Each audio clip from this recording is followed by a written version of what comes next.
I recently uploaded Speedrun Explained for Metroid Prime and its sequel, and this video will be the final part of this Prime series, how speedrunners managed to beat Metroid Prime 3 Corruption in 2 hours. If I explained the start of the speedrun to you, it will be very boring. Majority of this game's intro is just traveling between different rooms, fight couple of pirates, and so on. I will explain every important trick that are used in the beginning.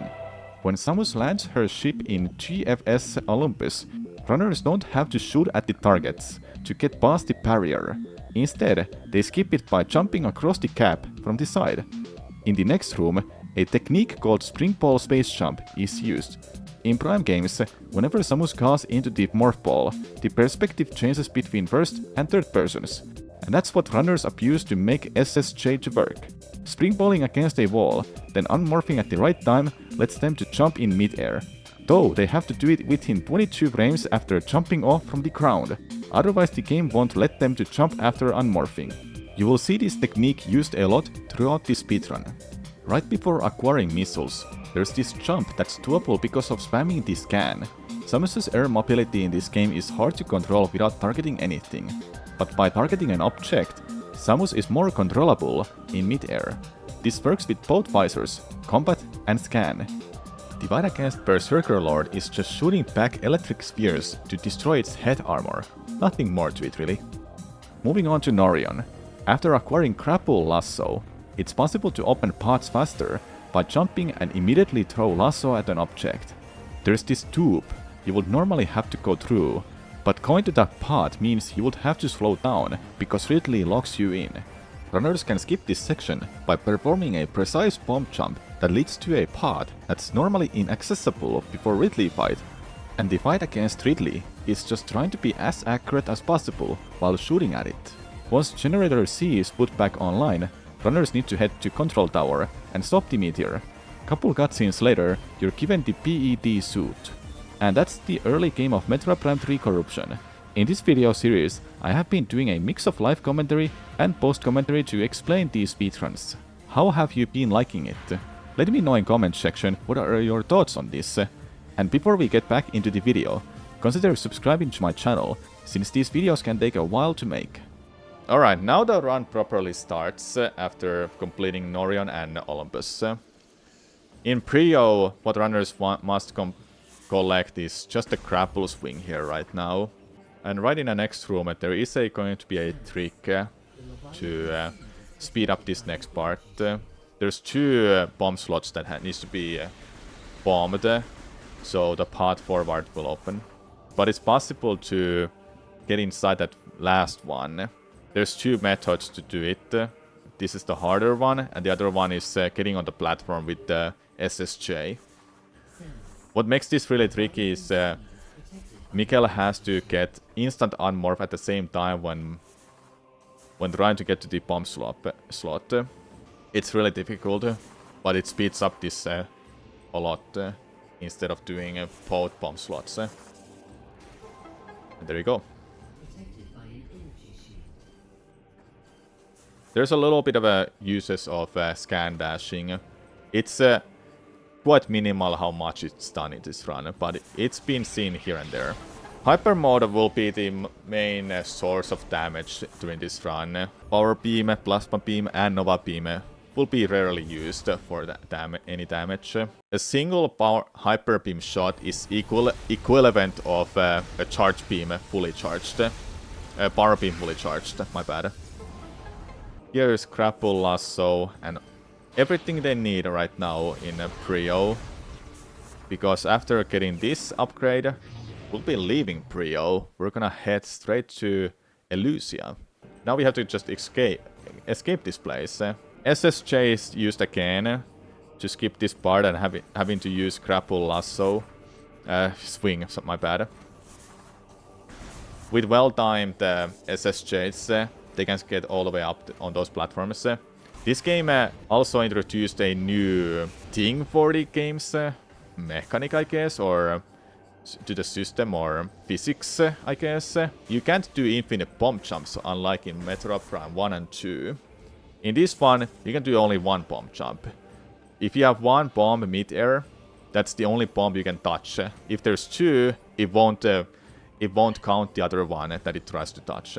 This rule is also in Metroid Prime Trilogy, which can make some parts tricky in this game, because out of bounds, if you are on top of a room's layout on a ceiling, you can do one bomb jump. But if you try to do a second one, nothing happens.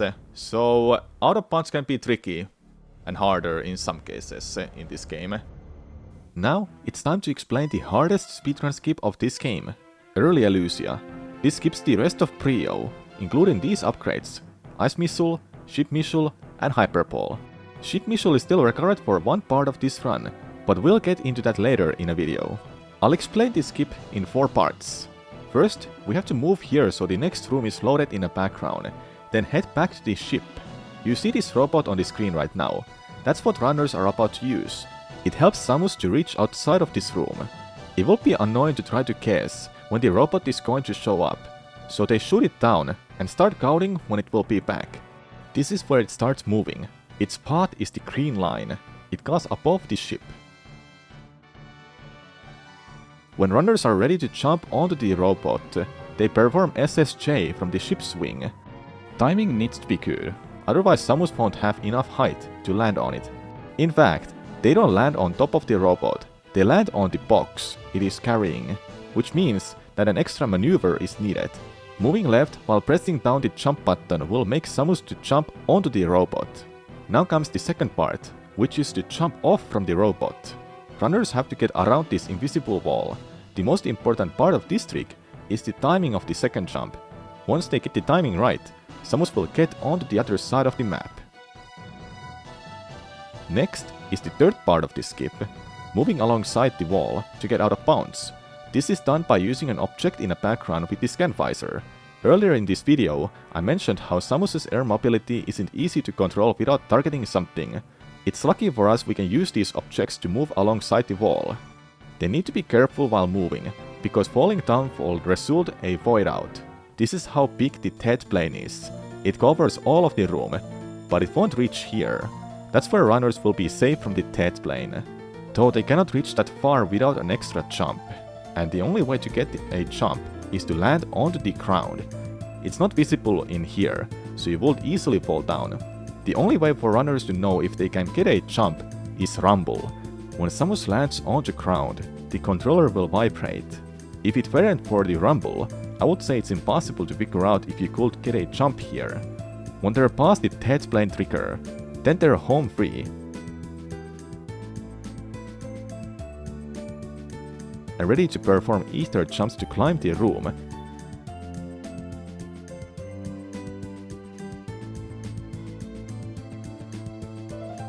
And land on the door frame.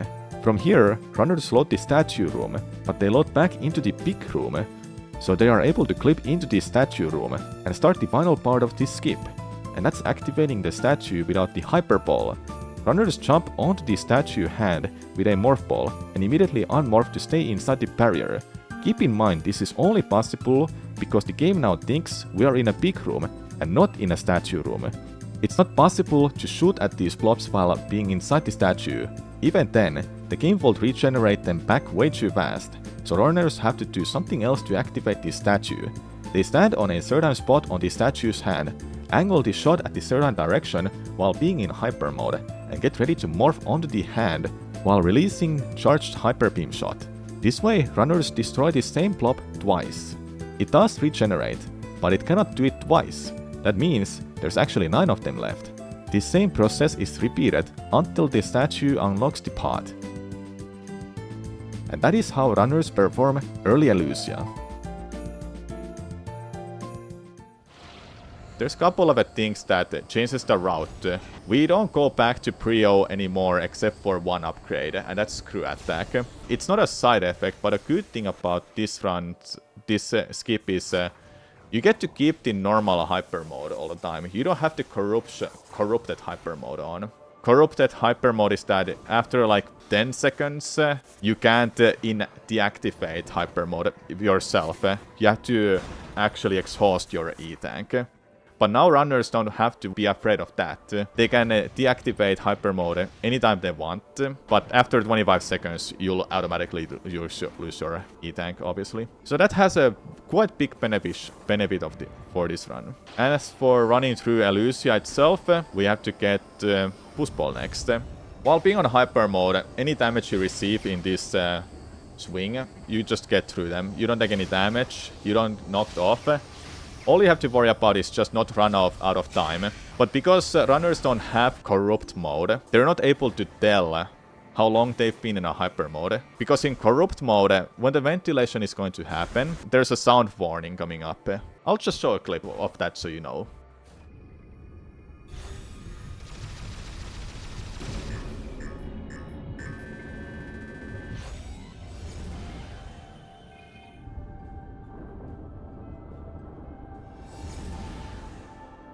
So that's what happens, and now they have no idea when the hyper mode just ends. So they have to manually deactivate it if they want to save those E-tanks. Here's a mini boss fight against Steam Lord.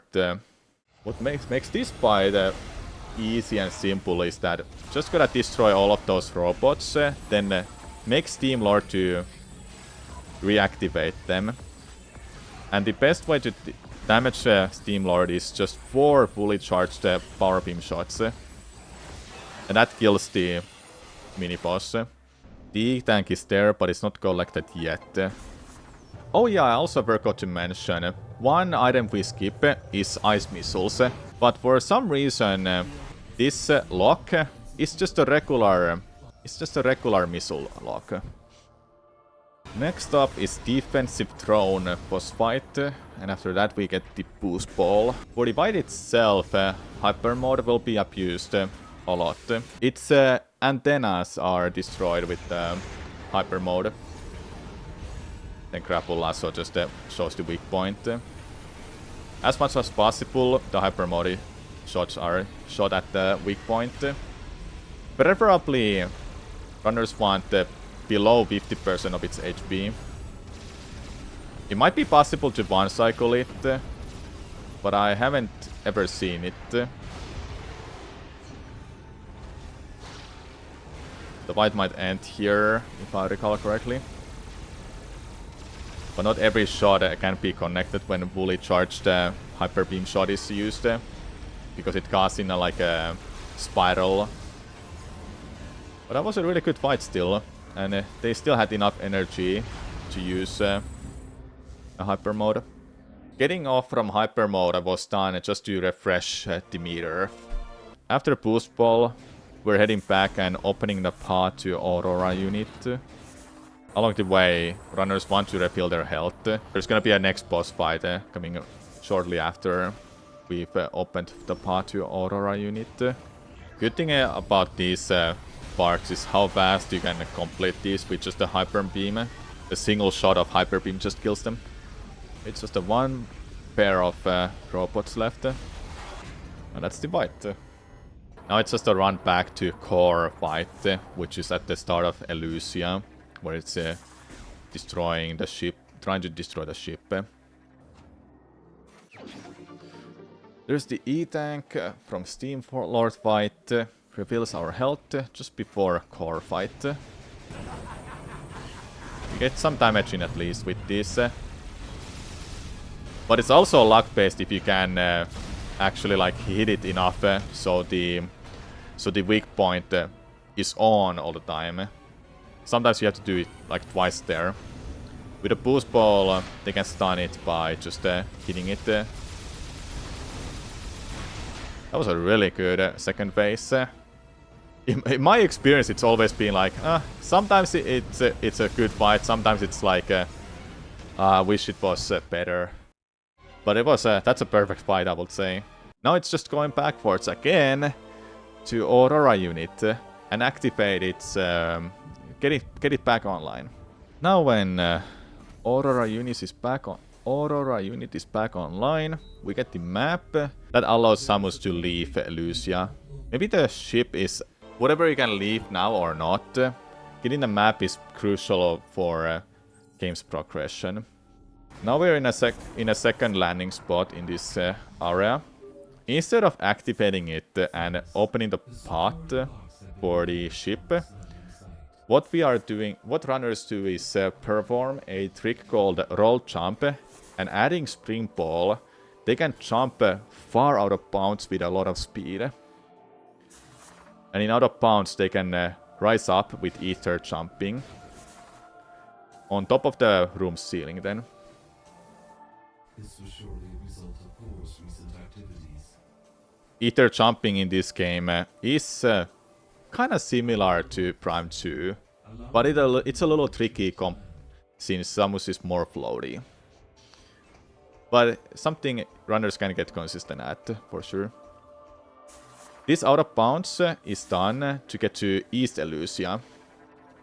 Well, number one thing, even if they get this screw attack, they can't get to East Elusia because there's those blobs that block the path that can only be destroyed with Hyper Ball. And runners never get that during this run. Seems like they got a little stuck there. They have to just get unstuck. That door frame is a little tricky. They want to be on the side of it, not in the middle of it. Then that jump was done with the scan dashing just to gain some keep the momentum and have more control of the jump. Do more ether jumping to get on top of the room ceiling. Land on this door frame, activate the next room. Then bomb jump up here to get on the room ceiling. Now they wanna get back in bounds before this room loads. Because if they don't, then they probably can't get inside this room. And that's how they skipped using the Hyper Ball in that previous room. Delaying Screw Attack is beneficial for this run, because for getting a Screw Attack now, they would have to activate the map of Prio. To activate map, that takes a few minutes. However, in this speedrun route, if they go to Prio after completing Elusia, the map of Prio is active and they can land anywhere in Prio. That saves time. But it also means doing a little trickier and harder ways of getting through this place, since they don't have Screw Attack. But thanks to Boost Ball, the roll jump, Boost Jump I think it was called, they can get up here with any problem. Without any problem. And hey, there's another ice beam, ice missile door that is destroyed with a regular missile. The names of these tricks can be sometimes tricky to get, like there's roll jump, spring ball space jump, bomb space jump, boost jump, etc, etc. A lot of names for specific tricks. The only reason they're in East Elusia in this speedrun is to just to get Seeker Missile. And believe it or not, one of the only reasons you need Seeker Missile is to get to Helios boss fight. Weirdly enough, in this game's Seeker Launcher or Missile, you don't get 5 extra missiles, unlike in Prime 2 where you get 5 extra missiles. Every time you see them use the boost ball and jumping, that's just to speed up the movement here because of this ground. It's not flat, is what I mean. Here's the first energy shell of the run, and for this run, runners need, well, normally you need 5 to beat the game, but runners need only 3 of them. And throughout this run, they don't have to go out of their way to get any energy cells. There's 2 of them on a path. Now they have to just head back, get out of this place, basically. Now comes the next room with the Hyper Ball blobs. Hyper Ball, those blobs I don't think activate at all if you're not on that Morph Ball slot. But we can't get to it. But we can jump through this with a very precise spot. And all runners have to do is just mash the jump button and hope for the best. The spot may be like lenient, like you can be like a couple steps off from it. But if it's not that same spot, it may not clip you through. And that's how they get out of East Elusia completely. Earlier we did this roll jump to go out of bounds. we'll do it again in this run. But this time we'll go for even crazier skip of this run. This skip Mikkel is about to perform is called Early Spire. Early Spire is one of the most interesting skips of this run. The whole glitch takes minutes to perform. It skips getting the ship grapple and building a bomb. Runners go through out of bounds and climb up this one room to enter into the room where the escape pod lands. The loading trigger to activate the spire is also here, but it's far out of bounds. Here is the trigger that activates the spire. And here's how big the room is. It's ridiculous how this was even figured out. First, they set up themselves to look at a specific angle by using the command visor. The N icon needs to be on the right spot so runners know where they'll end up in and out of bounds. When the angle is correct, they need to walk upright for over a minute. When walked far enough, they should be able to find corners of the room's box. When they find it, they'll start climbing up this room. Generally, runners want to have some kind of background to help them to see what they're doing in out of bounds. But in this skip, the static background won't help them at all. Fortunately, there is one way to know what they're doing. That's hyper mode. In that mode, blue particles show up on the screen. With these, they're able to tell what they're doing in out of bounds. If it weren't for these particles, this would be impossible. Once they've reached the top of the room's box, they'll set up for a new angle with the command visor, this time using the letter S. When everything is ready, runners walk forward for 25 seconds and morph a few times to lose height, since the trigger for activating the spire isn't at the top of the room's box. Shooting at the trigger helps them to find the correct spot. Walking to it from the right side will activate the spire. And that's how runners perform Early Spire. That's a very complicated skip of this run. Now for this fight itself, the worst shot can't be avoided, but they can keep shooting this ship. This is the only spot where it can finally be killed.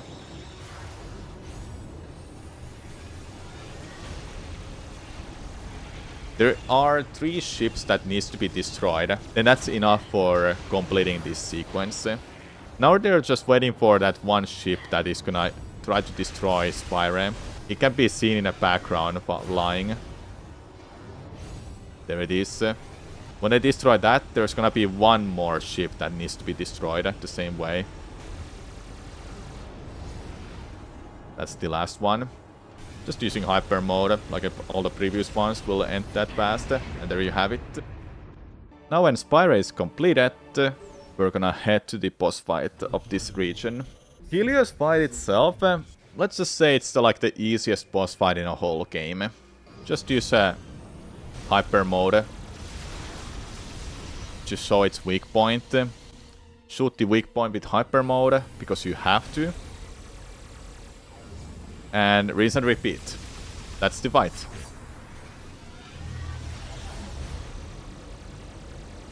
It speeds up the fight at least if you let it touch you with an attack, like as you can see here now. But you don't take any damage in hyper mode. Yeah, whoa, what a great fight. Now, with the first Leviathan completed, that should be the second one. Now with Elysiaton, let's go get the screw attack quickly. Spring ball space jump is used here to get up on the platform. A slope jump nearby the ledge is also doable, but it's a little tricky with that enemy around as well. I do like how developers made sure you are not getting screw attack early if you don't have plasma beam.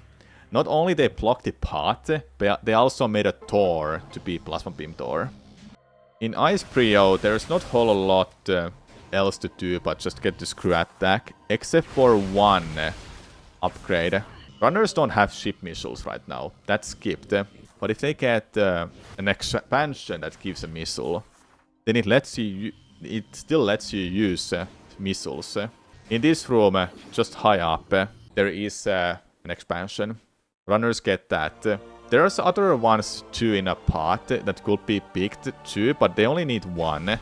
And this just happens to be the easiest and most consistent to get. It's up there. You don't have to move the hand to get on this. Now they just wanna do is leave and head to Pirate Homeworld next. Pirate Homeworld has a interesting route to say.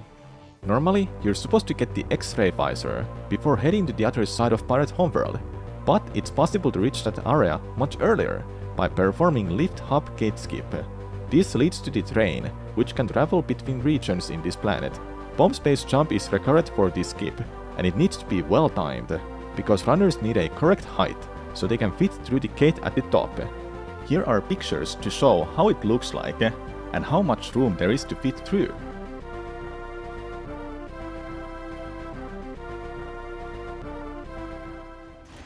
This shortcut opens up after you have opened a path, one of the paths in nearby the Cantreda area. This skip saves 4 minutes. Not everyone wants to do it because it's inconsistent. Like I said, you need a very specific height to slide through that hole. I've tried it myself and I sometimes have spent like 30 minutes just to get it once. But sometimes it takes me like a minute to get it. Not a great trick, let's be honest.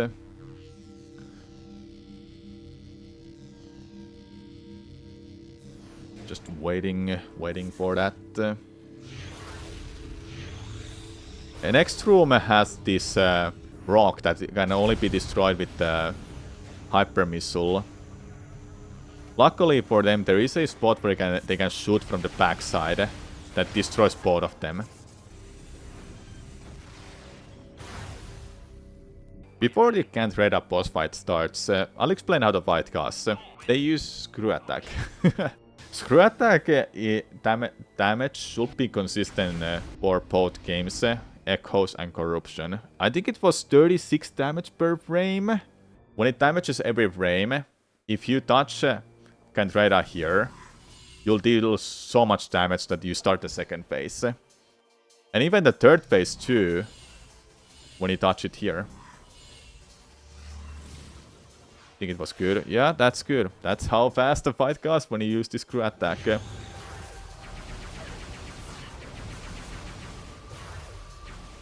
During the Samus part, they can't deal damage to it with a screw attack, so they have to just get it off from that.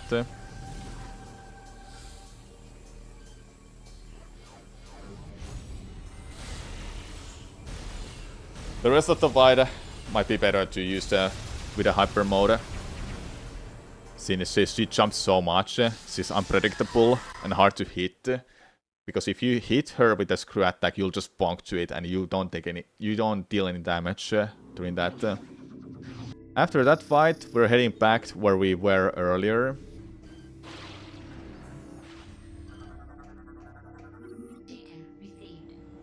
Alright, back in this part of Pirate Homeworld. Next up, I think is X-Ray.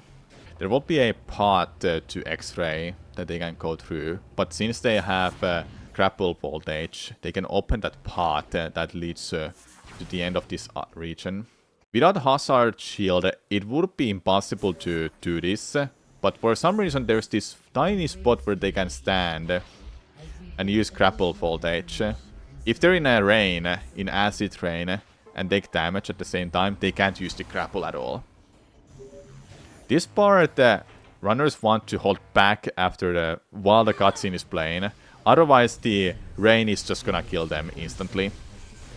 When the cutscene is playing, Samus is moved back onto the rain, and if they stay in it too long, they'll just lose all of their health.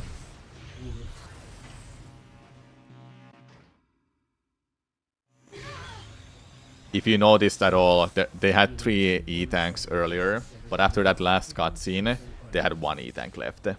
Fortunately for this game over is that you can continue from a checkpoint. So the run wouldn't be invalidated. Now they're going backwards because they wanna go to Nova Beam next. But they don't have a Spider Ball.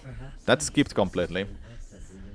The part where they came from, they had to reload this room, so they're able to go out of bounds. There's an invisible wall that blocks the passage. And now when they're out of bounds... actually, they don't go to Nova Beam yet. My bad. They'll do one other trick here instead. They want to get a specific height here to grab X-ray from out of bounds.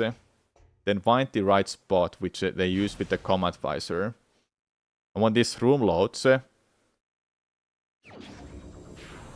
they'll just spawn inside X-ray visor and just grab it. Then the cutscene starts playing, and there you have it. Fun fact, on PAL version, this won't crash. With X-ray acquired, now they'll go to Nova Beam. They'll do the exact same trick again. I don't remember, do they have to reload the room? So the passage to out of bounds is open. Yeah, they don't have to. There you go. So let's see if we get it again. This trick is a little weird. They have to release the joystick and hold the right angle. They have to hold the right angle on the joystick, then release it after using the boost ball, because they want to jump at the end of that before they hit the slope. Here they weren't fast enough to go back in bounds though, so they have to do a different method by clipping through the ceiling. It's done by using the morph ball bomb and bombs. That's called ceiling clip.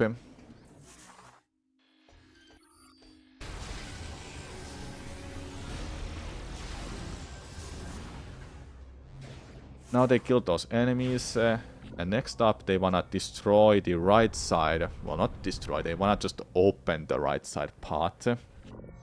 It would give them missile, but the reason they want to destroy that is to do bomb space jump. And they wanna go out of bounds, or like get on the other side that will be destroyed by this drill. Because on this part, the top part is still solid, and they can stand on it. And here they wanna do another bomb space jump with 2 bombs to jump out of bounds. And in out of bounds, what they wanna do is navigate all the way to Nova Beam next. This next room load is a little tricky. The loading trigger is like somewhere nearby the door's frame, but they have to like drop down to it. There's many methods for this I've seen, but that's the best way they can do it. Now they get to the next door, and this door will lead to Nova Beam. They want to wait for it to load, then jump on it to activate it. But they also want to load the previous room and make the game think we are in that. Because the next thing runners do is just drop down to Nova Beam. And they have Nova Beam now.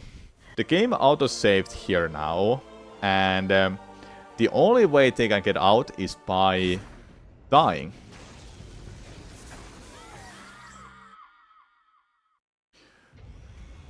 And with Nova Beam acquired, we have to just leave this place. It's lucky for runners that this checkpoint exists, so they're able to leave after acquiring Nova Beam. If that wasn't possible, they would have to do the fight normally. Here's the second energy shell. That's got then just to leave this place, because the path opens after that.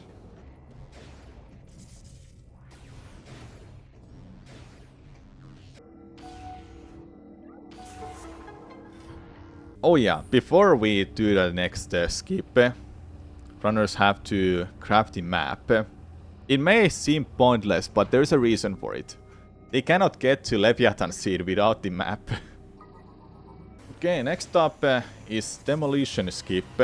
Normally, you would need to destroy something, so you can get troopers here to help you to get through this rest of the place. But they can go out of bounds. It's a little tricky to do this jump, but you want to do instant unmorph with the spring ball to jump on like a little spot that's high up. It's not as easy as it looks because the ground is a big slope. There you have it. Then we jump up there to the hole and jump out of bounds by using the target. If that target wasn't that it didn't exist there, it would be really hard to move Samus to out of bounds. After loading this next room, they just have to do a few ether jumps to get on top of the room's ceiling and load the next room.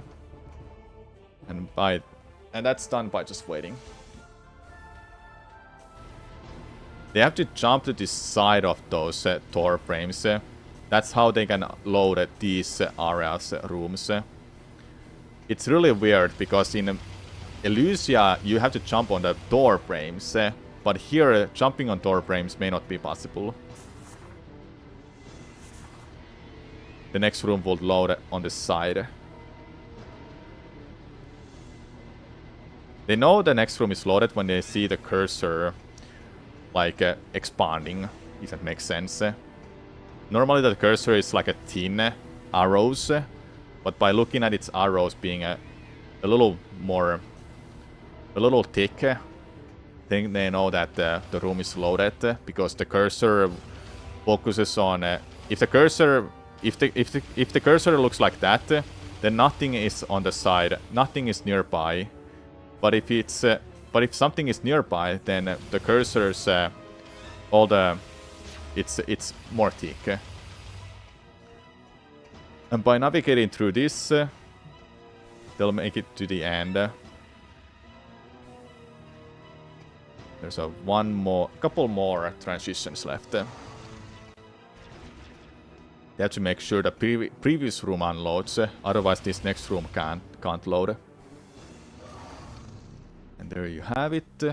Then you have to do one more trick, is to go back in bounds. There you go.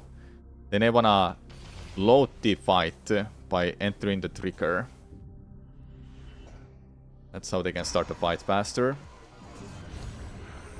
Command Trooper, well, they just have to fire all the shots they have into it. But wanna be careful with health, because you're limited on your health.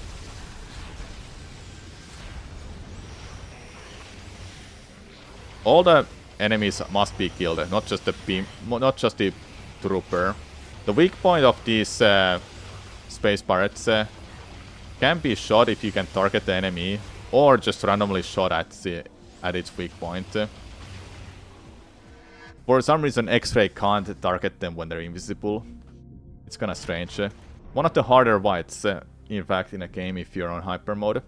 And now for that ship missile expansion coming in clutch, we can open the path forward. If runners didn't have ship missile here at all, the expansion or getting the main one, they will be soft locked here. They can't leave, they can't do anything. They can't even command the ship to come to get them. And the next up is gonna be Omega Ridley fight. Against Omega Ridley, Nova Beam, X-Ray will be used, as well as Hyper Mode. For the start, they wanna do a fully charged Nova Beam, then use Grapple Voltage just to open the shield in its chest. And here they wanna... this trick, what they're doing is moving sideways, left and right. It's just to help to... well, how can I say this? It just happens to be consistent for them to shoot at the shield. The fight got so fast, it was really hard to explain anything. It is possible to shoot Omega Ridley while it's flying. However, you can't finish the fight while he's flying. He has to be on ground. That's a shot. Didn't get a second one, but it's really weak now, and the fight is gonna be done really, really fast when it lands.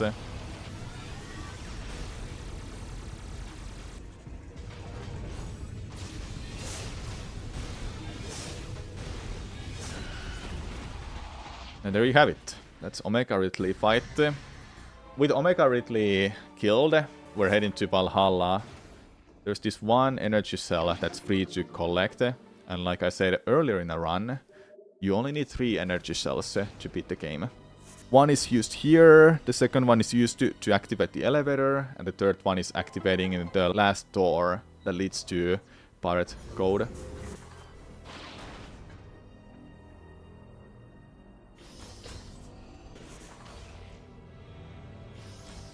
Alright, that's all the energy cells for this run.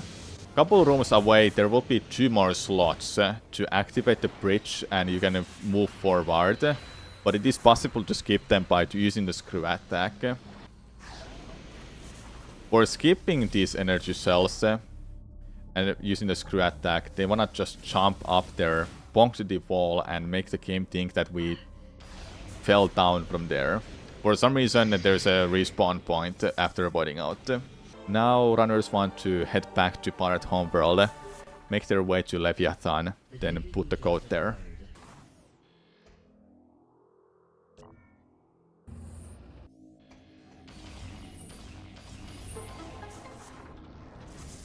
This is one of the few and only obstacles they have to destroy with Hyper Grapple.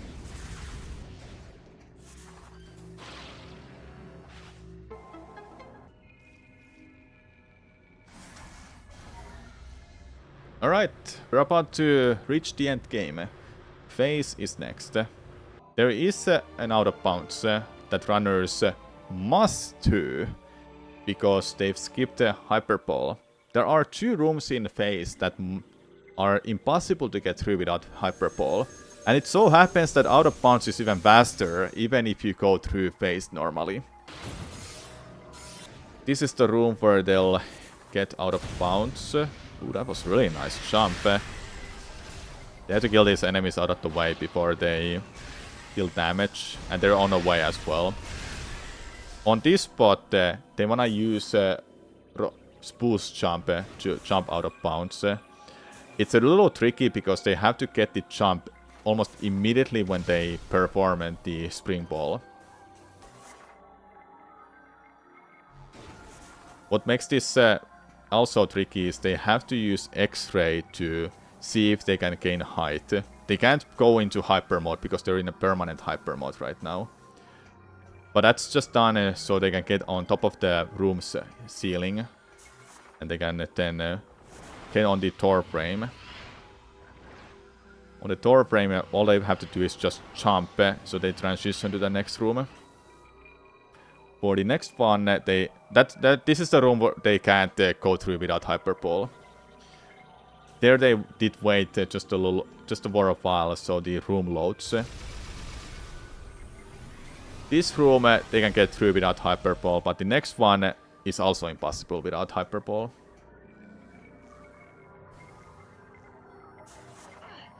Now they drop all the way down for a while before they reach this next door. Now all the Hyperball requirements are done. But the rest of the out of bounds is faster to go through like this, so they keep going. There is a way to get back in bounds by using the Leviathan or Parasite that's in the next part, by letting it grab you. But we also skip that. Just a couple more room transitions, then we're at the end of this section.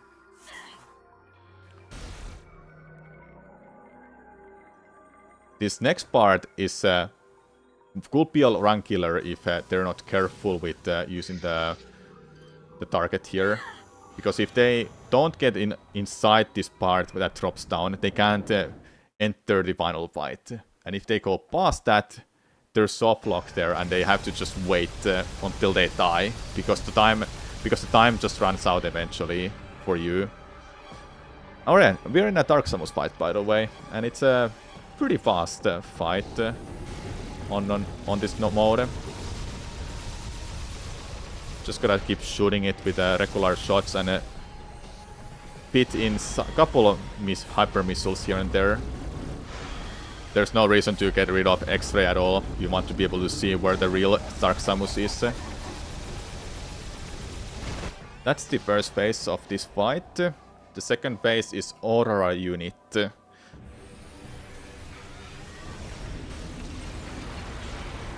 Here you wanna just stun it, so you can start damaging it by taking off the plate. For the plate one, you want to shoot 1 hyper missile, 4 regular shots, and a hyper missile to deal more than half of its HP. Deal half of its HP of damage. So you can basically choose cycle this phase. Doing the same thing again. And there's the second phase completed. Everything happens so fast. For the third one, just gonna damage the back side of the head. And that's the fight.